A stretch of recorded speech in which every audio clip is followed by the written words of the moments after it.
Justin Trudeau's lack of physical policy is sabotaging the Canadian real estate market. Canadian real estate is one of the most overpriced countries to purchase property in all of the world.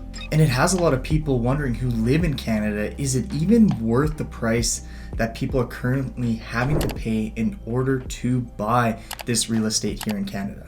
In this video, I'm going to be making my suggestion on what Justin Trudeau and the Canadian government should be doing in order to help with the Canadian real estate crisis that is going on here currently. First, let's start off with the rental market, because I personally believe this is where it starts. Because today's culture, a lot of times young people end up moving in together really early on, renting a place, then getting married after the fact, and then moving on to having children. Where back in the day, a lot of times people would get married, and the first thing they do when they get married is purchasing a property right in their early 20s, and then they go on from there. Where now in our culture, things have changed a lot, where people typically move in and live together as couples a lot earlier on and way before they get married, and then having all those later stages of like buying a home come down the line after they've already rented a property for a number of years. This is also solely because of real estate prices are so expensive. You're having to save an insane amount for a down payment in order to afford a house in certain markets. So with this, we need to have a long-term perspective on how we actually can incentivize developers in order to build purpose-built rentals. Right now, currently in the Canadian development scene, less than 10% of all housing that's being built is for rental purposes, which is causing an insane increase in rental prices too, especially in some of these major cities like Toronto and Vancouver. Some research done by the University of Toronto has shown that the condominium development has overtaken the previous rental housing development that we had in the 1980s that kept up with the supply and demand of rental housing.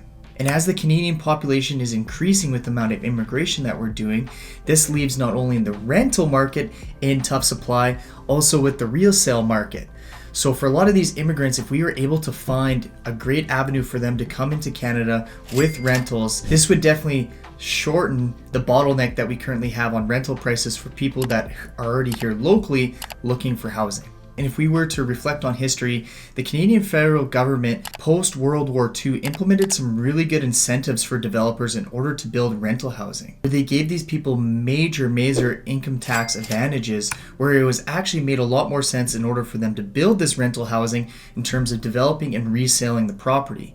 I know we still have a resale problem that's in demand with the lack of physical policy that Justin Trudeau is doing, not keeping up with the demand on how many homes we need for the resale market, but we're not doing it in the rental market either. And this just creates an absolute bottleneck for people trying to get into the market and causing inflation in pricing. So back to those potential incentives that we could offer developers with longer amortization, the really good tax benefits that if they do hold these properties, turn them into rental properties for people to use, that it actually makes sense from a business perspective.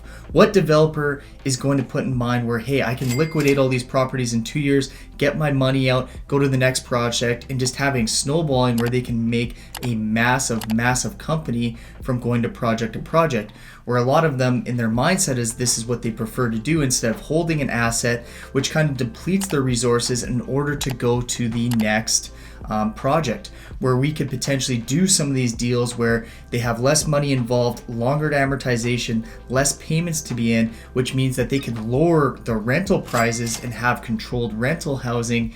That would be a great option for Canadians looking to get in the market.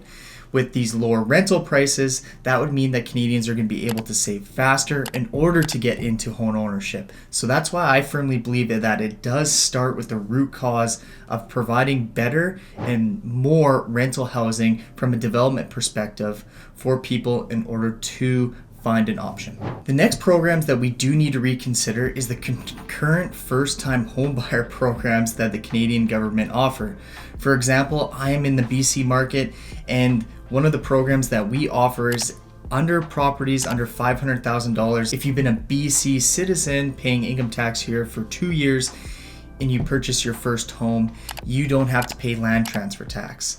The fact of the matter is there's almost zero housing in BC that is under $500,000. These tax advantages for first-time homebuyers literally apply to no one trying to get into the single-family market. Even townhouses and majority of the condos are over $500,000 now in BC. So this program is outdated and not applicable to today's market. We need to come in with some fresh incentives that are actually applicable for what's going on with the pricing to make it more favorable for people to get into the housing market. Another example would be buying new housing. Currently, you still have to pay land transfer tax on any properties that are over $750,000 that are brand new. You already pay the 5% GST, and then you have to pay the property transfer tax on top of that. I've personally met with quite a few first-time home buyers that would love to get into the new townhouse development projects, but these are now on the cusp of being over $750,000. So coming up not only with that down payment, but then having the GST on top of it that put onto the purchase price, then having to come up with more money for the land transfer tax just seems to be the icing that on top of the cake that's not allowing people to get into the market, which means that a lot of these people that are buying these homes are usually quite successful and in later stages in their life, making it harder for us to get into the housing. Other incentives that we can offer, like right now currently the Canadian government has an RSP program for individuals. They can put a certain amount into RSPs and they can use this money in order for a down payment and purchase real estate. The tough part about that is for a lot of people, when they use these incentives, you have a timeline on when you have to repay these RSPs.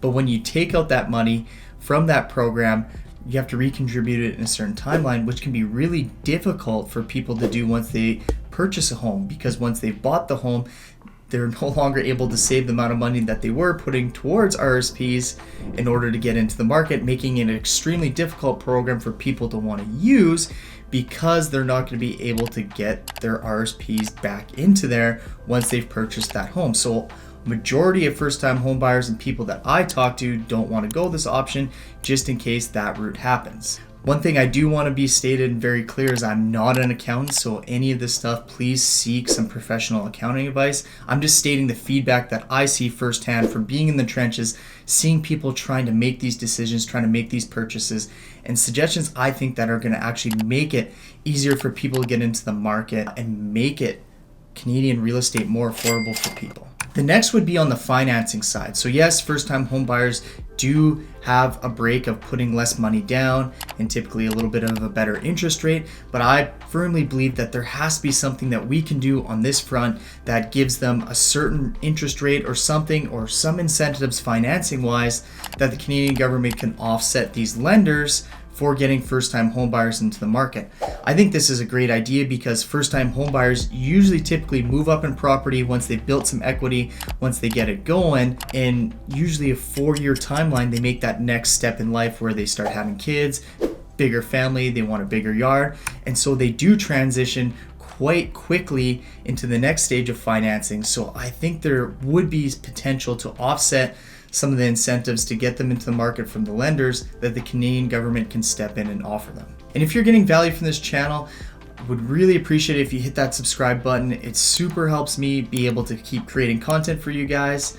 A lot of time and effort goes into this, so I'd love to see the appreciation. And if you're getting some out of it, drop in the comments below. I'd love to hear your perspective on what you think we should actually do in order to help the Canadian real estate crisis that's going on. Justin Trudeau is absolutely sabotaging this, and he has been for years. We need to somehow make a transition to where we're actually implementing good policies from a government perspective that's going to change for the future and make the housing affordable again. My next point being is going to be revising the local zoning and permitting process that happens in order for people to redevelop property. I know this starts at the municipality, the zoning and permitting, but the Canadian government can step in and offer some incentives for local people and developers to offset these immense costs that developers are facing when they go to build these projects that are adding to the housing market. And also with the excessive regulation and bylaws that these municipalities are implementing. For an example, in 2018, for a developer to redevelop a piece of property was costing $223,000 and a long timeline in order to make this happen. In some of the cities like Vancouver and Toronto, this was upwards of $600,000 plus all their holding costs that they would have to do in order to do this redevelopment and following all the policies and procedures that they have to do in order to redevelop this property. That just meaning that cost and that excessive land holding just gets tacked on the finished product when they go to sell these things. They still have their margins that they have to make in order to run a successful business, and all these extra costs and all this extra timeline that it takes in order to get the permitting process and rezoning going ahead just adds all this extra price point onto the consumer at the end. So for example, in the research that I've done on if we were to implement a lot more straightforward rezoning and redevelopment process and permitting in municipalities, this could cut down almost 40% of the pre-development expenses that developers are facing, which would cause a reduction in the cost of housing. This is especially crucial in the big Canadian cities where a lot of the single family homes that are extremely old, run down, we could redevelop these into new, beautiful development, just adding to the city's economy, creating jobs and housing for people, cutting down prices. In order to expedite this permitting process and the rezoning, the Canadian government needs to step in and make incentives for developers, for municipalities in order to produce products and development that is going to help solve the housing crisis. Currently, right now, they're just sitting on the sidelines, not implementing or not restructuring anything that they can do to expedite these timelines and make it easier on the redevelopment process. And if you're for someone that wants to find out what the real reason why Canadians can no longer afford housing in Canada, you're going to want to watch this video next, where I go over all the major expenses and how much they've increased in Canada alone, causing home ownership very, very difficult for people to obtain.